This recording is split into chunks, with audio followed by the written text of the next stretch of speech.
Salut les Tesla fans, on se retrouve pour une courte vidéo sur un sujet qui... Bon, c'est pas une polémique, mais j'ai lu plusieurs fois, ah c'est dommage, pourquoi sur la Tesla il n'y a pas de mode limitateur de vitesse? Bah oui, c'est vrai que c'est pratique le limitateur de vitesse plutôt que le régulateur, des fois dans certaines conditions de trafic, puis je sais pas, on a envie aussi de garder une certaine attention en fait, donc de garder le contrôle de la voiture, de s'occuper d'accélérer, décélérer, mais évidemment de ne pas se faire avoir ou de respecter simplement les limites de vitesse sans vouloir dire de ne pas se faire avoir par les radars, de respecter juste les limites de vitesse imposées par la sécurité routière et donc d'utiliser un limitateur de vitesse, ce qui permet effectivement de faire ça assez simplement sur beaucoup de voitures aujourd'hui qui sont livrées avec limitateur ou régulateur de vitesse et on actionne l'un ou l'autre. Eh ben, il y a un limitateur de vitesse dans la Tesla. Bah oui, évidemment qu'il y en a un. Alors, on va le regarder tout de suite. Donc, quand on est sur notre petit Komodo, ici, là, on a le régulateur, qui est le premier niveau en dessous du mode drive. Et puis, si on fait une deuxième fois, on a l'autopilote. Donc, c'est effectivement ce qui est disponible sur le Komodo, c'est le régulateur ou l'autopilote.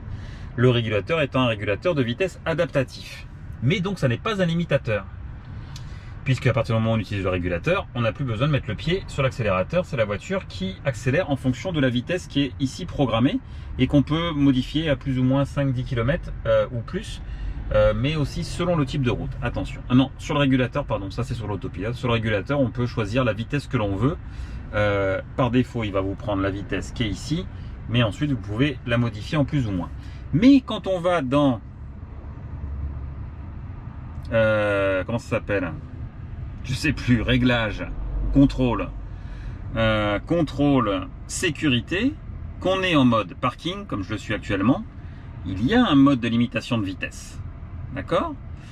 Je peux choisir ma vitesse. Donc je peux la mettre là, par exemple, à 90 km/h. Je vais mettre 80, comme ça, il n'y a personne qui me fera des mauvais commentaires, puisque je suis sur des routes secondaires à 80 km/h. Je l'active. Et là, ah ouais, c'est un peu compliqué. Il faut rentrer un code à 4 chiffres. Ah bah en plus il veut pas le 4 x 0. Bon alors je vais mettre 4 x 1. J'espère que j'oublierai pas d'un autre côté. Ah bah il veut pas non plus. Bah alors 1, 2, 3, 4. 9, 8, 7, 0. Bon, je vous empêche de regarder. Voilà, toc. Donc là j'ai activé mon mode à 80 km/h.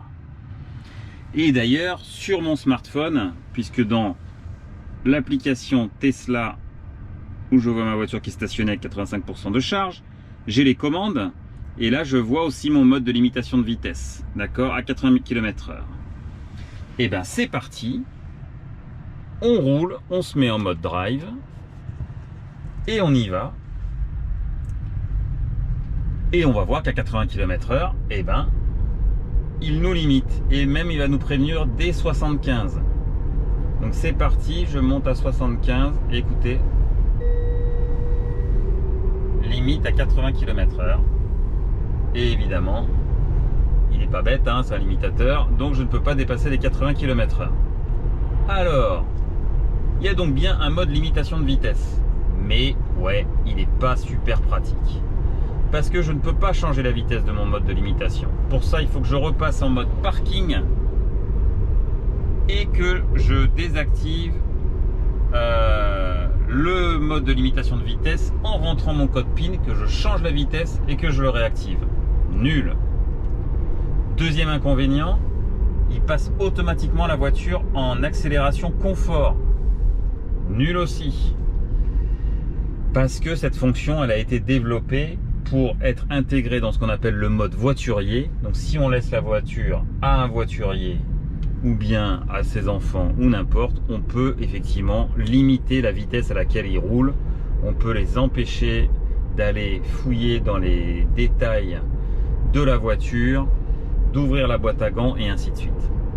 Donc c'est pour ça qu'il y a cette fonction. Elle est disponible toute seule, sans le mode voiturier, sans les autres. Donc là je peux toujours ouvrir ma boîte à gants.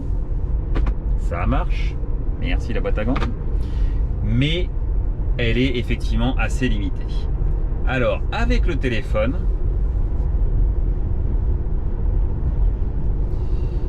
avec le téléphone, on va enlever les notifications Messenger. Je vais essayer de vous filmer ça.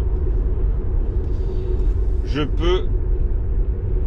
Eh ben non, je peux même pas, pardon, vous voyez, j'avais pas testé avant, mais je ne peux même pas le désactiver depuis le téléphone. Il faut bien passer en mode parking pour désactiver le mode limitation de vitesse. Vous voyez, ça vient de ressonner, j'étais à 75. C'est toujours pratique un limitateur de vitesse. Surtout qu'en plus ici, des fois, il y a nos amis de la police ou de la gendarmerie qui se mettent des fois pour nous contrôler à 70 km/h.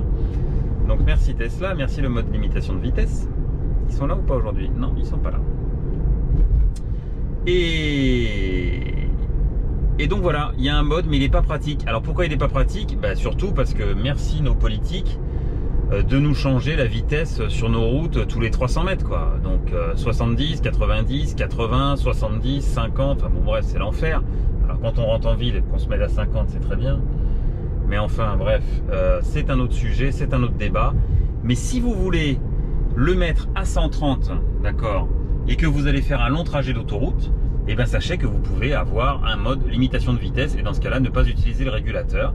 À côté de ça, il suffit d'actionner le commodo et vous avez votre régulateur au choix, ou bien vous avez votre autopilote, car l'autopilote lui par exemple n'est pas disponible en mode voiturier. Mais une fois encore, en mode limitation de vitesse, on ajuste ça et on a les autres possibilités aussi.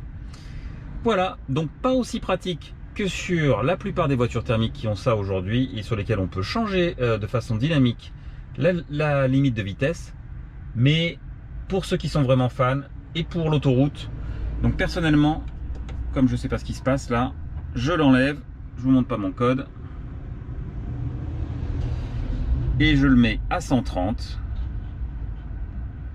Et quand je rentre sur autoroute, ou bien quand je sais que je vais faire de l'autoroute, j'active mon mode limitation de vitesse. Je ne l'active pas tout le temps parce que son gros inconvénient, comme je vous l'ai montré, c'est de passer en mode confort. Et ça, j'en ai pas forcément envie. Je préfère mon mode standard, voire sport, puisque j'ai le pack boost désormais. Mais enfin, après, quand on est sur autoroute, par contre, c'est un petit peu moins gênant. Et ben voilà, j'espère que ça vous a plu, que vous avez découvert cette fonction si vous ne la connaissiez pas, et surtout comment elle marche. Et je vous dis à très bientôt pour une nouvelle vidéo. Bye!